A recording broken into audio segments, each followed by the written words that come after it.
안녕하세요. 한 번에 합격한다. 원샷 원케일 전산회계입니다. 7강을 진행할 수 있도록 하겠고요. 7강부터는 원가 회계입니다. 이론시험, 즉 필기시험에만 출제가 됩니다. 자, 원가 회계에 앞서서 먼저 이 원가 회계는 FAT 1급까지는 시험 범위가 아닙니다. 만약에 FAT 2급이나 1급에 응시하시는 분은 이 원가 회계 부분은 넘어가시면 됩니다. 넘어가셔도 좋고요. 전산회계 1급 그리고 전산세무 2급, DAT 2급 이상에 응시하시는 분은 이 원가 회계가 시험에 출제가 됩니다. 출제가 되고 전산회계 1급에서는 이 원가 회계가 관련된 문제가 한 4문제 정도, 평균 4문제 정도가 이론에 출제됩니다. 어떻게 보면 전산회계 2급, FAT 2급에서 추가된 부분이 있는데요. 그 추가되는 부분이 부가세 처리죠. 부가세 처리가 추가가 되었고요. 두 번째가 이 원가 회계가 추가가 되었습니다. 두 번째입니다. 우리가 시험에서 차지하는 비중은 10% 정도로서 10% 정도로서 비중이 낮습니다. 낮은 편이지만 이게 기업에 취업을 했을 때라든지 이럴 때는 참 많이 필요한 부분이거든요. 그래서 혹시 잘 이해가 안 되시면 자격증 치실 때는 이해되시는 부분까지 해서 시험을 치시고 자격증 취득하고 나서라도 이 원가 회계 부분은 다시 한번 더 살펴봐 주시기를 바랍니다. 자, 출발입니다. 우리가 원가 회계를 공부를 하는데요. 이 원가 회계를 왜 공부하는지 한번 살펴보겠습니다. 자, 내가 제품을 하나를 만들었어요. 뭐 볼펜을 예를 들어 보겠습니다. 이거 만든 볼펜을 얼마에 팔아야 될까요? 자, 여기서 문제가 생깁니다. 내가 만들 때 돈이 얼마 들었는지를 모르면 판매가가 결정나지 않습니다. 그래서 만들 때 들어간 이 원가를 알아야 된다라는 거예요. 이거 공부하는 부분이 원가 회계입니다. 원가 회계가 되고, 두 번째로 이 원가 회계는 공장이죠. 그래서 FAT 1급에서는 시험에 출제가 안 되는 이유가 FAT 1급까지는 상품을 사서 파는 회사입니다. 그러니까 만들지를 않습니다. 원가가 필요가 없죠. 이 전산회계 1급은 제조 공장이 있고 이 제품을 만들어서 우리가 판매하는 회사이기 때문에 이 원가 회계가 필요한 겁니다. 하나씩 살펴보겠습니다. 이게 조금 어려운 부분도 있지만 대부분은 쉽습니다. 그래서 전반적으로 쉽고 공식 외우셔야 되는 게 조금은 있고 하나씩 살펴보겠습니다. 원가의 3요소가 있어요.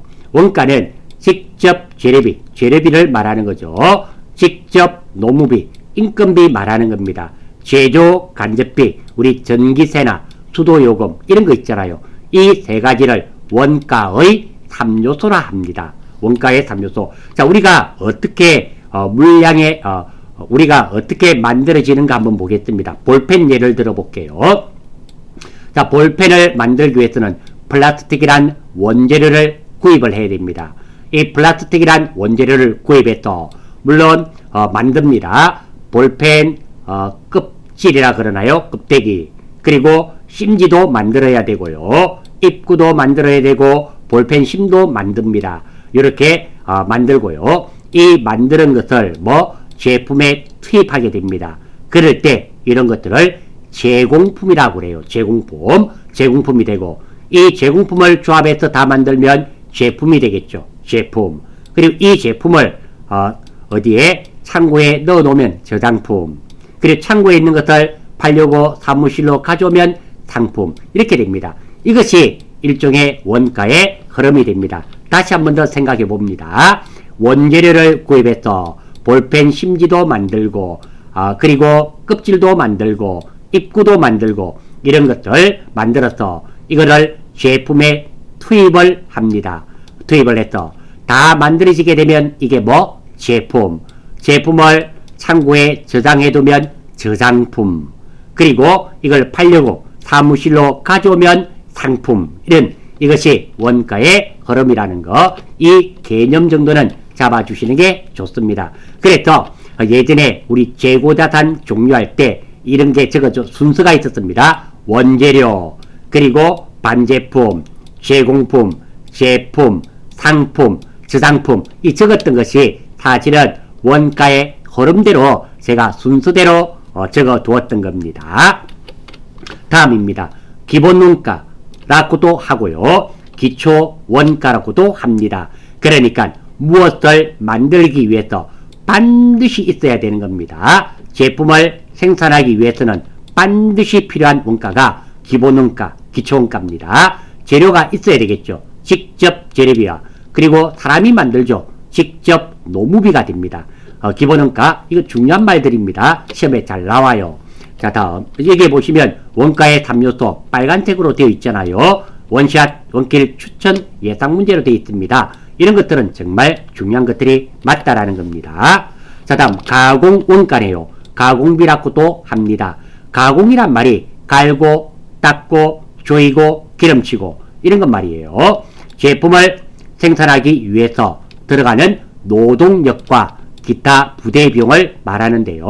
갈고, 닦고, 조이고 하는 데 들어가는 원가로서, 자, 첫 번째 갈고, 닦고, 조우고 하려면 사람이 들어가겠죠. 직접 노무비, 그리고 제조간접비, 기름 아니면 전기 이런 게 들어가죠. 제조간접비가 가공비가 됩니다. 그러니까 갈고, 닦고, 조우는 누가 한다? 사람이 합니다. 사람이니까 직접 노무비, 그리고 갈고, 닦고, 조이려면 전기나 물 같은 게 들죠. 그게 제조 간접비가 됩니다. 그래서 시험에 이래 출제됩니다. 보기 4개 중에서 기본원가 또는 기초원가에 해당되는 거 골라내시오. 골라낼 수 있는 능력 있어야 되고요. 가공원가의 금액은 얼마인가? 직접 노무비와 제조간접비 금액을 더하면 가공비가 된다라는 거 알아주시면 됩니다. 특히 직접 노무비는 기초원가에도 들어가고 가공비에도 들어간다는 거 알아주십시오. 자, 여기 보면 직접비가 있고요. 간접비가 있는데요. 여기 보면 직접이죠. 직접. 여기는 간접이 있습니다. 무엇을 가지고 직접비냐, 간접비냐 따지는 것이냐입니다. 직접적으로 추적이 가능한 원가는 직접비가 되고요. 직접적으로 추적이 곤란한 원가가 간접비가 되는데요. 직접비의 가장 대표적인 예가 직접 재료비가 됩니다. 그러니까 볼펜 하나 만드는데 플라스틱이 10g이 듭니다. 그러면 볼펜을 10개 만들게 되면 플라스틱은 몇 g이 들까요? 100g이 들겠죠. 이렇게 직접적으로 추적이 가능한 원가를 직접비라 그러며, 직접비의 대표적인 게 직접 재료비입니다. 두 번째, 직접적으로 추적이 곤란한 원가를 간접비라 그러고요. 가장 대표적인 게 제조 간접비가 되는데요. 이 제조 간접비는 전기료 정도 되겠죠. 전기요금 정도가 아마 될 겁니다. 자, 전기요금 한번 보겠어요. 전기요금도 직접적으로 추적이 가능하지 않습니까? 라고 생각할 수 있지만 우리 공장에는 자, 제품을 1번 제품, 2번 제품, 3번 제품 3개를 만드는데요. 여기도 전기 들고, 여기도 전기 들고, 여기에도 전기 들고, 그리고 공장 주위를 도난이나 화재 이런 걸 예방을 위해서 공장 주위에도 가로등을 이렇게 설치를 해둡니다. 여기에도 전기 듭니다. 이 전기료 납부할 때, 전력비를 납부할 때 각각 따로 내지 않지 않습니까? 공장 전체에 전기료가 부과되고 전체를 납부하게 됩니다. 이럴 때 각각 전기료가 정말 각각 전기료를 추적하기가 곤란합니다. 우리 플라스틱 같은 경우는 얼마 하나 만드는데 10g이 든다, 10개 만들었다 100g이 든다, 이렇게 정확하게 추적이 가능하지만 이런 전력비, 전기요금 같은 경우는 직접적으로 추적이 곤란합니다. 그런 것들 간접비라 한다라는 거 알아주시고요. 앞으로 직접비, 간접비 많이 듣게 될 겁니다. 이런 말들 어려운 말 아니니까요. 꼭 좀 익혀주십시오. 자, 고정비가 있네요. 고정비와 변동비 연결해서 기억하십시오. 고정이니까 바뀐다 안 바뀐다? 안 바뀐다. 변동이니까 바뀐단 말이죠. 한번 볼게요. 많이 생산하든지 적게 생산하든지 항상 일정하게 들어가는 원가입니다. 예를 들면 임차료, 달세 있죠. 보험료, 그리고 재산세, 감가상각비 이런 것들은 한번 생각해 봐요. 우리 회사가 볼펜을 만드는 회사입니다. 한 달에 10,000개를 만든다고 가정을 하겠습니다. 그런데 이번 달엔 주문량이 많아서 30,000개를 만들었습니다. 30,000개를 만들게 되면 자, 임차료, 달세를 더 많이 낼까요? 똑같이 낼까요? 똑같이 내죠. 똑같이 냅니다. 그게 뭐 고정비가 되겠죠. 그래서 많이 생산하든지 작게 생산하든지 항상 일정하게 지급하는 것이 뭐 고정비가 됩니다. 대표적인 게 달세, 임차료 생각하시면 됩니다. 변동비, 많이 생산하면 많이 들고 생산하지 않으면 하나도 들지 않는 원가입니다. 그러니까 변동, 많이 생산하거나 많이 생산하거나 적게 생산하는가에 따라서 많이 들고 아예 안 들고 하는 게 변동비입니다. 대표적인 예가 직접 재래비, 직접 노무비가 되겠죠.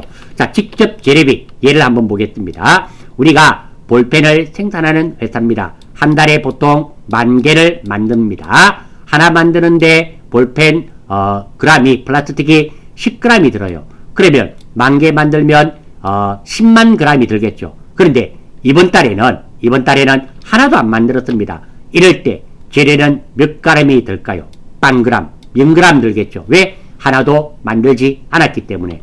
그게 뭐 변동비가 됩니다. 그래서 변동비는 많이 생산하면 많이 들고 생산하지 않으면 하나도 들지 않는 원가로서 가장 대표적인 예가 직접 재래비가 여기에 해당됩니다. 직접 노무비도 해당되겠죠. 이 공장에 직원이 하나도 안 만들면 필요가 없죠. 하나도 들지 않습니다. 그리고 자, 이것 두 개는 혼돈되지 않는데요. 이것 두 개가 혼돈이 좀 될 수 있습니다. 한번 볼게요. 자, 이거는 변동비는 변동비인데 준 변동비고요.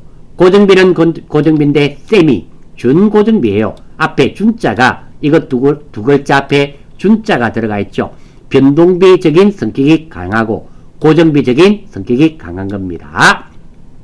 준 변동비부터 살펴보겠습니다. 자, 준 변동비 조업도가 0인 경우에도 일정액은 발생하고 또한 자, 여기서 말하는 조업도란 말은 많이 생산하고 적게 생산하는 정도를 말합니다. 많이 생산하면 조업도가 높다라는 표현을 쓰고요. 작게 생산하면 조업도가 낮다라는 표현을 씁니다. 조업도가 0인 경우에도 일정액이 발생하고 또한 조업도가 증가하면 거기에 비례하여 증가하는 원가 요소. 가장 대표적인 게 전기요금, 수도요금, 가스요금입니다. 자, 예를 한번 들어볼게요. 우리 전기요금, 우리 공장이 쉬었습니다. 그렇다 하더라도 전기요금 어떻습니까? 기본료는 납부합니다. 그리고 많이 쓰면 또 많이 쓸수록 많이 내겠죠. 이게 준 변동비입니다. 조업도가 아예 하나도 생산하지 않더라도 기본료는 내야 되고 그리고 많이 쓰면 많이 내고 작게 쓰면 작게 내는 겁니다. 그게 가장 대표적인 게 전기요금이고요. 또 여러분들 유선전화 있죠. 유선전화 왜 055 뭐 몇 번 이런 거 있잖아요. 유선전화도 마찬가지입니다. 유선전화도 기본요금이 5,000원인가 있습니다. 하나도 안 써도 5,000원은 내야 되고 많이 쓰면 많이 내고 아예 안 쓰면 5,000원 내고 그게 준 변동비 정도에 해당됩니다. 준 고정비입니다.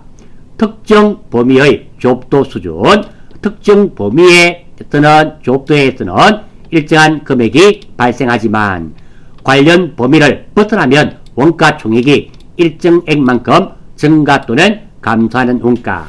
이게 준 고정비가 되는데요. 자, 준 변동비까지는 아마 충분히 이해가 되실 것이고요. 준 고정비가 조금 이해가 안 되실 수 있습니다. 그러니까 특정 범위 안에 뜨는 똑같이 내는데 그 범위를 벗어내면 더 많이 내고 또 쭉 내다가 더 많이 내고 이런 것이 준 고정비인데요. 이것은 다음 페이지에 나와 있는 그림을 통해서 한번 살펴볼 수 있도록 하겠습니다. 자, 먼저 변동비입니다. 변동비는 조업도가 증가되면 즉 많이 생산하면 많이 생산할수록 뭐 돈이 많이 드는 겁니다. 그래서 이런 그림이 되는 겁니다. 많이 생산하면 비례하게끔 많이 들고 아예 생산하지 않으면 뭐 0이 되는 거, 이런 게 변동비가 되고요. 고정비 가장 대표적인 게 무엇이라 그랬습니까? 임차료, 달세라 그랬죠. 많이 생산하든 작게 생산하든 아예 생산 안 하든 무조건 일정 부분 듭니다. 이렇게 일정 부분 드는 게 뭐? 고정비. 그림으로 보시니까 좀 좋죠. 두 번째, 제가 그림으로 나타내 드리고 싶어서도 있지만 이 그림 자체가 여러분들 시험 치실 때 출제가 되는 겁니다. 돼요. 자, 변동비 다시 한번 보겠습니다. 많이 생산하면 비례하여 많이 들어가는 돈. 고정비는 많이 생산하든지 적게 생산하든지 똑같이 들어가는 돈. 그리고 조업도는 생산량을 말합니다. 이 조업도는 많이 생산하고 적게 생산하고 오른쪽으로 이렇게 뻗으면 뻗을수록 가면 갈수록 많이 생산한다는 뜻이 되고요. 단위당이란 말이 나와요. 단위당이란 말은 한 개당, 이런 말들을 이해를 하셔야지 이 문제나 이 접근이 참 쉽게 해결됩니다. 자, 그리고 준변동비부터 먼저 보겠습니다. 준변동비는 뭐 하나도 안 쓰더라도 요만큼은 들어요. 일정 부분은 들고, 그리고 많이 쓰면 많이 쓸수록 이렇게 드는 거, 이게 준변동비. 변동비는 어땠습니까? 이렇게 하나도 생산하지 않으면 아예 들지 않았죠. 0이 되는 게 변동비였는데, 준변동비는 하나도 생산하지 않는다 하더라도 이만큼은 듭니다. 기본적으로 어느 정도는 들고, 거기서부터 많이 들면 많이 만들면 많이 들고, 작게 만들면 작게 드는 게 준변동비. 자, 준고정비입니다. 자, 준고정비는 어떤 거냐면 우리 회사가 기계가 하나 있다고 쳐요. 기계 한 대당 볼펜을 3,000개를 만들 수 있는 기계입니다. 그러면 한 개에서부터 3,000개 만들 때는 어때요?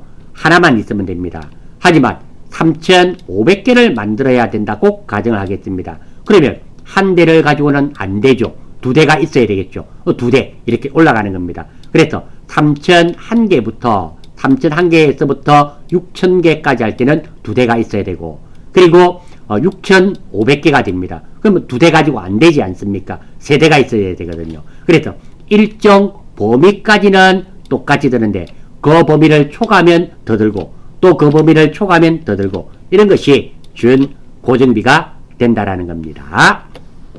다시 한 번 더, 조업도는 생산량으로 받아들여 주십시오. 지금은 나오지 않았지만 단위당이란 말은 한 개당 가격 하나당을 의미하게 되는 겁니다. 자, 한번 보겠습니다. 자, 이게 시험에 다 나오는 것들이에요. 자, 일단 이거부터 보겠습니다. 이것들이 다 문제고요. 자, 위 문제를 해결하기 위해서는 조업도는 생산량이라 그랬죠. 조업도가 높단 말은 생산량이 높단 말이고, 조업도가 낮단 말은 생산량이 줄어든단 말입니다. 변동비는 가장 대표적인 게 뭐? 재료비로 바꾸어 생각하면 됩니다. 그러니까 많이 생산하면 재료가 많이 들고 아예 생산 안 하면 재료가 안 들죠. 그래, 변동비 이꼴 재료비로 바꾸어서 문제를 해결하시면 쉽습니다. 고정비는 달세, 임차료 생각하시면 됩니다. 단위당은 한 개로 바꾸어서, 말을 바꾸어서 풀이하면 쉽게 이해가 됩니다. 아니면 이거 다 외워야 됩니다. 이거 어떻게 다 외우겠습니다. 어떻게 다 외우겠습니까? 불가능입니다. 모르겠어요. 여러분들은 머리가 좋으니까 외우실 수 있습니다. 저는 솔직히 외우지 않습니다. 이렇게 말을 바꾸어서 하면 이 답들을 다 맞춰 낼 수 있단 말입니다. 한번 보겠습니다. 조업도가 증가하면 변동비는, 자, 조업도가 무엇이라 했습니까? 생산량이 증가하면, 올라가면, 재료비 대신에 뭐? 변동비 대신에 재료비는 생산량이 증가하면 재료비는 증가할까요? 감소할까요? 증가한다. 이렇게 되는 겁니다. 쉽게 이해가 되시죠? 다음 또 한번 보겠습니다. 조업도가 증가하면 뭐? 생산량이 많아지면 고정비 대신에 뭐? 달세, 임차료는 많이 생산하든 작게 생산하든 달세는 항상 일정하죠? 일정하다. 같지 않습니까? 이렇게 되고, 다음 조업도가 감소하면 변동비는 조업도가 줄어든다네요. 생산량이 줄어들면 변동비 대신에 무엇을 바꾸어서 생각한다? 재료비는 조업도가 작게 생산하면 재료비는 줄어들겠죠. 감소한다. 다음, 조업도가 감소하면, 작게 생산하면 고정비는, 달세는 어떻게 됩니까? 내가 작게 생산한다고 달세가 줄어든다 그랬습니까? 아니죠. 같죠. 많이 생산하든 작게 생산하든 임차료, 달세는 항상 일정합니다. 이거 충분히 이해가 되시죠? 됩니다. 자, 이번에는 약간 응용되는 겁니다. 자, 지금 하는 모든 것들이 여러분들 기출 문제에 나와 있습니다. 한번 볼게요. 조업도가 증가하면, 즉 많이 생산하면 단위당, 한 개당, 단위당은 한 개당이죠. 한 개당 변동비는 어떻게 될까? 한번 생각해 봅니다. 자, 우리가 볼펜 하나 만드는데 재료가 10g이 든다 그랬습니다. 자, 10개를 만들면 총 10개를 만들면 총 재료는 몇 g 들까요? 100g. 100g인데 한 개당 재료비는 얼마 들었을까요? 10g이잖아요. 10g짜리가 10개 있으니까 100g 들은 거지. 한 개당은 10g입니다. 그래도 조업도가 증가하면 10개 만들면 한 개당 변동비는 한 개당은 내나 똑같이 10g이 들지 않습니까? 그러니까 일정합니다. 이렇게. 다음 또 하나 더. 조업도가 증가하면, 즉 많이 생산하면 단위당 고정비는 한번 생각해 봅니다. 자, 단위당 한 개당 달세는, 자, 우리 회사는 달세를 100만원 주고 있습니다. 매달 100만원 주고 있는데요. 볼펜을 한 달에 100개 만듭니다. 100개. 그러면 볼펜 하나 만드는데 달세는 얼마 들었을까요? 만원 들었죠? 만원. 1만원이 들었습니다. 이런데요. 자, 조업도가 증가하면 단위당 고정비는, 그러니까 달세는 100만원 들지 않았습니까? 100만원이고요. 조업도가 증가한단 말은 몇 개 만들었단 말입니까? 200개 만들었습니다. 200개일 때는 한 개당 달세는 얼마입니까? 5,000원이 들었잖아요. 그러니까 한 개당 달세는 감소한다. 이렇게 됩니다.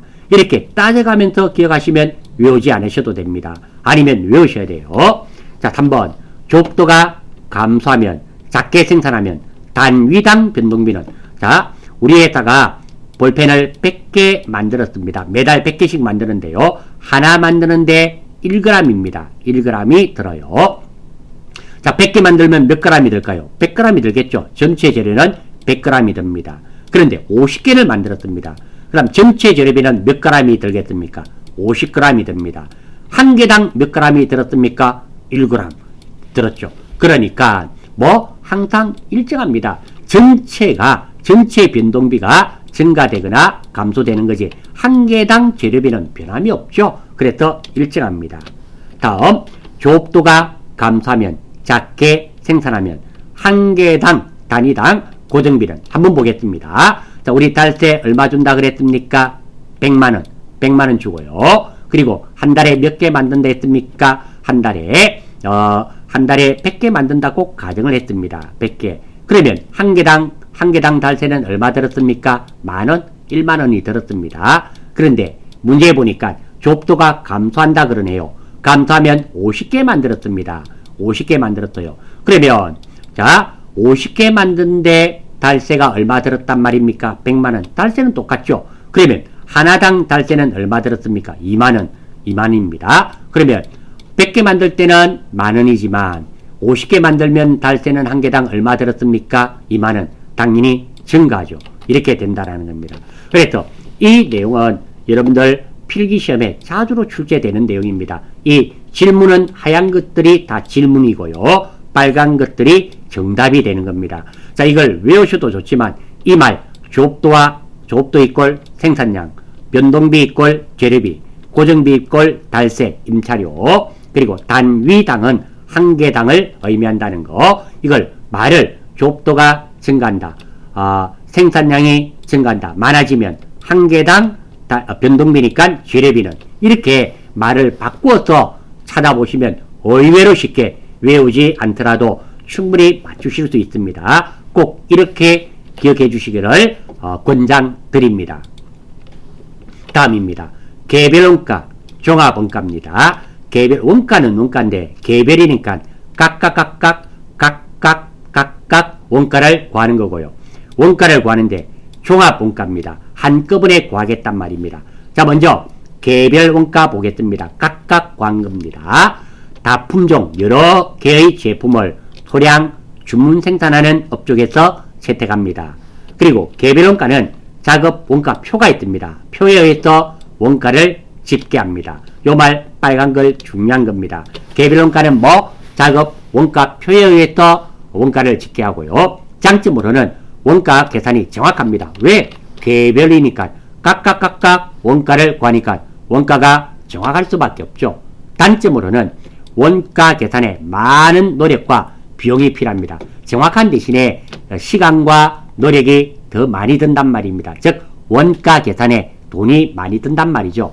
그리고 개별 원가를 채택하는 업종은 주로 건설업, 기계업, 항공기 제조업, 조선업 등 비교적 단위당 가격이 고가인 제품에 적용합니다.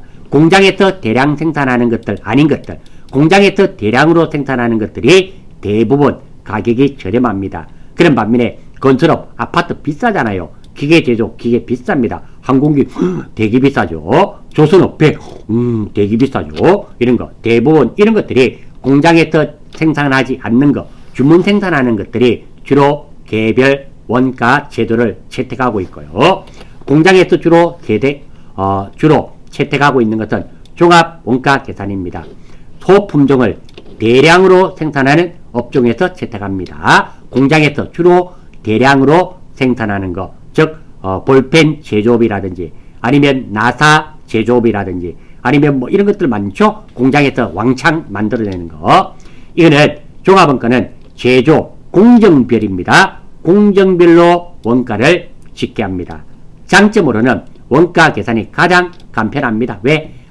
n분의 1로 거의 나누어 버린다 생각하면 되니까요. 두 번째, 원가 계산에 시간과 노력이 적게 들어 경제적입니다. 그리고 단점으로는 제품 원가가 상대적으로 정확하지 않죠. 정확하지 않습니다. 사실은 개별 원가의 반대가 종합 원가가 되는 겁니다. 장단점이 서로 반대로 되어 있습니다. 그리고 업종으로는 정유업, 제당업, 제분업, 제지업 이런 거 공장에서 주로 대량으로 생산하지 않습니까? 자, 이것도 개별원가, 종합원가 각각 기억하셔야 됩니다. 자, 개별원가는 다품종, 여러가지 품종을 소량 주문 생산하는 업종이니까 종합원가는 소품종, 대량으로 공장에서 대량으로 생산하는 업종이라는 거 하나 기억하시고요. 개별원가는 작업 원가표에 의해서 원가를 계산하고요. 종합원가는 제조 공정별 공정입니다. 공정. 왜 공장에서 A 공정, B 공정, C 공정 이렇게 공정별로 원가를 집계한다라는 겁니다. 요 말 정도 알아주시고. 자, 그리고 제조 간접비입니다. 제조 간접비 배분법입니다. 자, 그래서 사실은 원가 회계에서는 직접 재료비나 직접 노무비 앞에 있었죠. 한번 볼까요? 원가의 3요소입니다. 자, 원가의 3요소에서 직접 재료비는 얼마 들었는지 바로 계산이 가능합니다. 별 문제가 없어요. 직접 노무비도 인건비 아닙니까? 얼마 줬는지 바로 계산이 됩니다. 원가를 구하려면. 문제는 이 제조간접비입니다. 제조간접비는 이게 애매하다는 겁니다. A 공정에도 들어가고 B 공정에도 들어가고 C 제품 만드는 데도 들어가고 D 제품 만드는 데도 들어가고 이것들을 지키는데도 전기세가 들어가고 이렇게 나누어져 있다라는 거예요. 이것들 원가의 배분을 나누어 줘야 됩니다. 나누어줘야 되는데 이 제조간접비를 배분을 해주는 게 어떻게 보면 원가 회계의 핵심적인 요소로 볼 수 있습니다. 자, 이 제조간접비를 배분, 나누어주는 방법이 세 가지가 있습니다. 직접 배분법, 상호 배분법, 단계 배분법 이렇게 세 가지가 있는데요. 직접 배분법입니다. 용역 간의 수수관계를 완전히 무시하고 n분의 1로 나누는 방법입니다. 장점, 배분하는 방법이 가장 간단합니다. 단점, 원가 계산이 정확하지 않습니다. 직접 배분법은 우리 제조간접비가 예를 들어서 제조간접비가 100원이 들었다 쳐요. 근데 제품을 내가 2개를 만들었습니다. 그러면 100 나누기 2 해서 50원씩 각각 하나씩 배분해 버리는 거 직접 배분법입니다. 그러니까 가장 간단하죠. 뭐 제조간접비가 100원 들면 이거를 나누어 버립니다. n분의 1로 나누어 버려서 배분해 버려요. 이렇게 함으로써 배분하는 방법이 가장 간단합니다. 그래서 좋은 점이 뭐 배분하는 방법이 제일 쉽습니다. 단점으로는 원가가 정확하지 않죠. 원가가 정확하지 않는 이런 장단점이 있습니다. 그리고 두 번째, 제일 좋은 방법입니다. 상호 배분법. 용역 간의 관계를 완전히 고려하여 배분하는 방법. 장점으로는 가장 정확한 원가가 구해지고, 단점으로는 배분하는 방법이 가장 어렵습니다. 그러니까 자, 제조간접비가 100원이 들었습니다. 내가 A 제품과 B 제품이 있는데요.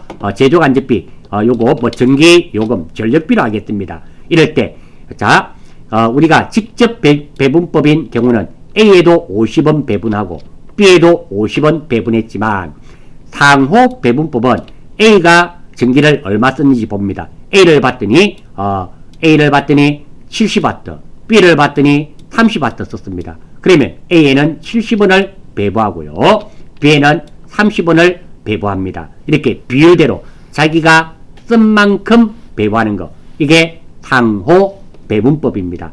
용역 간의 관계를 완전히 고려한단 말입니다. 장점으로는 가장 정확하고, 단점으로는 배분하는 방법이 가장 어려운 방법. 자, 이게 잘 이해가 되지 않나요?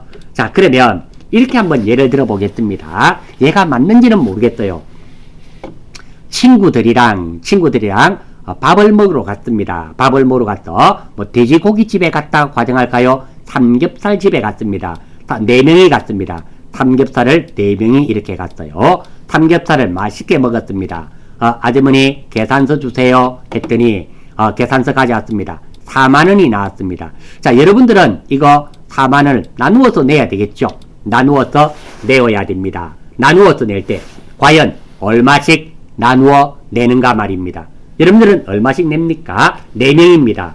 요금은 친구들이랑 갔는데 뭐 4만원이 나왔습니다. 먹은 값은 어떻게 내나요? 이거 4만원이니까 4명이네 4로 나눕니다. 그러면 뭐 1만입니다. 각각 만원씩 내는 경우 있습니다. 이런 경우는 뭐 직접 배분법에 해당됩니다. 1번, 2번 친구, 3번 친구, 4번 친구, 많이 먹든 작게 먹든 관계없습니다. 이렇게 n분의 1로 딱 나누어서 내는 것이 직접 배분법이고요. 그리고 어떤 경우 이렇게 친구가 하나, 둘, 셋, 넷이 있으면 1번 친구는 고기 3점, 2번 친구는 고기 2점, 3번 친구는 고기 4점, 4번 친구는 고기 5점, 이렇게 각각 먹은 만큼 이렇게 나누어서 내는 거 뭐 상호 배분법이 됩니다. 가장 정확하죠. 근데 친구들하고 밥 먹으면서 이렇게 하지는 않죠. 대부분 직접 배분법을 합니다. 아마 그거 기억하시면 쉽게 구분이 될 겁니다. 단계 배분법은 직접 배분법과 상호 배분법을 합친 겁니다. 일정 부분은 직접 배분법을, 일정 부분은 상호 배분법을 채택하는 겁니다. 그래서 일정 부분은 직접 배분법을, 일정 부분은 상호 배분법을 이용해서 배분하는 방법입니다. 직접 배분법과 상호 배분법의 중간 정도 됩니다. 중간 정도. 그러니까 이렇게 하는 겁니다. 4만원이 나왔습니다. 친구들이랑 밥 먹으러 갔는데, 자, 어떻게 하는가 하면 일단 5천원씩은 냅니다. 그럼 2만원 됐죠. 나머지 2만원 남은 것은 많이 먹은 사람은 좀 많이 내고 작게 먹은 사람은 좀 작게 내고, 이런 것이 뭐 단계 배분법, 이래 생각하시면 되겠네요. 딱 맞는 말입니다. 지금 표현이 딱 맞는 말이고요. 그래서 이 내용이 조금 어려우시면, 친구들하고 밥 4명이 먹으러 갔는데 삼겹살 4만 나왔다. n분의 1로 나누는 게 뭐 직접 배분법. 많이 먹은 사람 많이 내고 작게 먹은 사람 작게 내는 거 뭐 상호 배분법. 그리고 5천원씩은 다 내고 나머지 부분은 많이 먹은 사람 많이 내고 작게 먹은 사람 작게 내고, 이런 게 단계 배분법. 딱 맞는 표현이 맞습니다. 이렇게 기억하시면 좋겠습니다. 자, 그리고 기회비용과 매몰 원가입니다. 기회비용. 선택할 수 있는 대안들 중 어느 하나를 선택함으로써 다른 대안을 선택하지 못하게 되는데, 이때 선택하지 못하게 되는 것이 최대비용, 기회비용은 의사결정에 고려해야 하는 원가입니다. 그러니까 이런 게 됩니다. 어떤 거냐면 저도 대학 올 때 이랬습니다. 저는 사실 공업계열 대학을 고등학교를 졸업했습니다. 많은 친구들이 취업을 했어요. 저는 본진다고 대학을 왔습니다. 그때 내가 대학을 오게 되니까 취업을 하지 못했게 되겠죠. 이때 이거 하나를 포기해야 됩니다. 이때 이 포기되는 게 기회비용이랍니다. 기회비용이 되고 이거는 의사결정에 고려가 되어야 되는 겁니다. 물론 취업을 하는 학생은 대학 진학을 포기했겠죠. 포기했습니다. 이것을 대학 진학을 포기하게 됨으로써 잃게 되는 이 비용, 그게 기회비용이 되며, 그리고 이 기회비용은 의사결정에 반드시 고려가 되어야 됩니다. 다음 매몰 원가입니다. 매몰 원가, 과거에 발생한 원가로서 현재 또는 미래에 전혀 영향을 미치지 않는 원가로서 이 매몰 원가는 의사결정에 전혀 영향을 미치지 않는 원가입니다. 자, 이것도 얘가 딱 맞는 예인지는 모르겠습니다.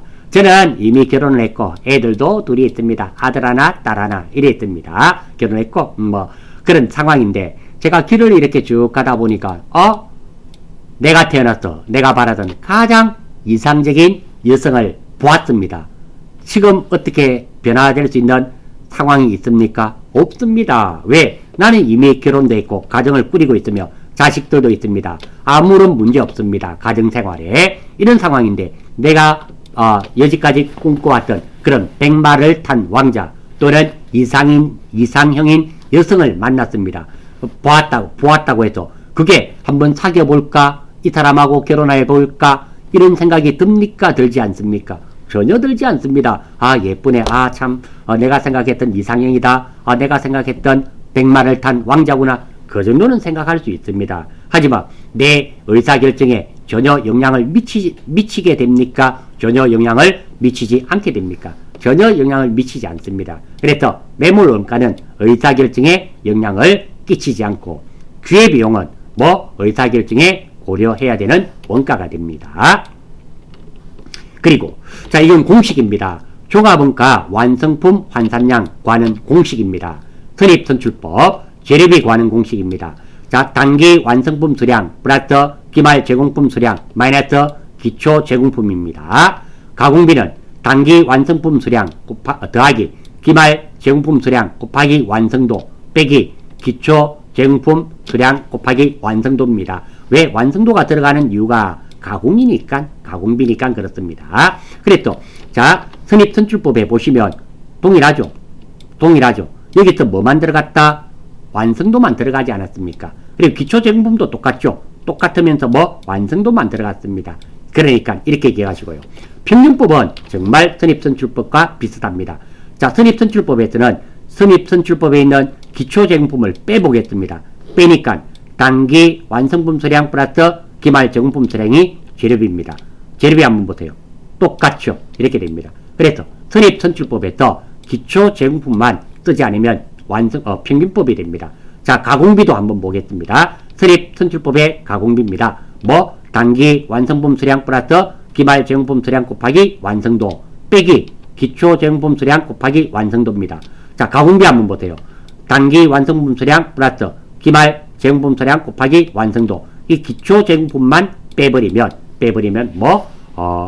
평균법이 됩니다. 그래서 종합원가에서 재료비의 완성품 환산량은 얼마고 종합원가에서 평균법의 가공비 완성품 환산량은 얼마고 이런 문제가 출제가 됩니다. 그래서 이 공식을 외우셔야 되는데요. 선입선출법만 잘 기억하시면 됩니다. 선입선출법을 외우시고 평균법은 기초제공품을 빼면 됩니다. 이 기초제공품만 빼면은 평균법과 100% 이꼴이 된다라는 겁니다. 이렇게 좀 기억해 주시면 좋겠습니다. 요거 죄송하지만 꼭 좀 이 공식은 외워 주셔야 되겠습니다. 제가 여러분들하고 공부하면서 자, 요거 반드시 좀 외워 주셔야 됩니다. 이런 표현 솔직히 잘 쓰지 않습니다. 근데 이거는 공식이지 않습니까? 우리 앞에 했던 부가가치세법 한번 생각해 보세요. 수시로 들어서 익혀주세요. 이런 말을 썼지 외워주세요. 이런 말 잘 하지 않습니다. 근데 이건 공식이니까 요 정도는 좀 외워주는 게 맞지 않는가 생각이 됩니다. 자, 그리고 자, 이겁니다. 연습 문제가 있습니다. 연습 문제는 제가 풀이하지 않겠습니다. 이 연습 문제들은 갈로가 있습니다. 이 갈로를 여러분들이 메꿀 수 있어야 됩니다. 이 연습 문제는 여러분들이 한번 해보시면 됩니다. 본인이 알고 있는지 모르고 있는지 평가하는 겁니다. 한번 볼까요? 우리 주식을 발행하는 것을, 우리 회사 주식을 발행하면 자본금이 증가된다 그랬죠. 그것을 무엇이라 그랬습니까? 이 가로는 증자라 그러죠. 그리고 증자를 하면 무조건 대변에 자본금이 증가되는데요. 이 자본금은 액면가 곱하기 발행 주식수만큼 증가됩니다. 그리고 주식을 소각하는 것을, 태워버리는 것을 감자, 자본금이 줄어들죠. 감자도 마찬가지입니다. 감자하는 경우 차변에 자본금이 줄어드는데 이것도 역시 액면가 곱하기 감소 주식수가 되겠죠. 이렇게 이 갈로를 여러분들이 다 맞추셔야 됩니다. 이 갈로들을 맞추고 있단 말은 앞에 있는 내용을 알고 있단 말이고요. 이 갈로를 못 맞춘단 말은 앞에 있는 내용이 빠졌단 말입니다. 그 부분을 여러분들이 익혀달라, 이런 의미가 되며, 본인이 아는지 모르는지 스스로 셀프 테스트를 하고, 그리고 부족한 부분은 앞으로 전진하셔서 여러분들이 익혀주시면 되겠습니다. 자, 7강은 여기까지 하겠고요. 8강은 원가회계의 기출문제 나왔었던 것을 이론 문제입니다. 풀이할 수 있도록 하겠습니다. 수고하셨습니다.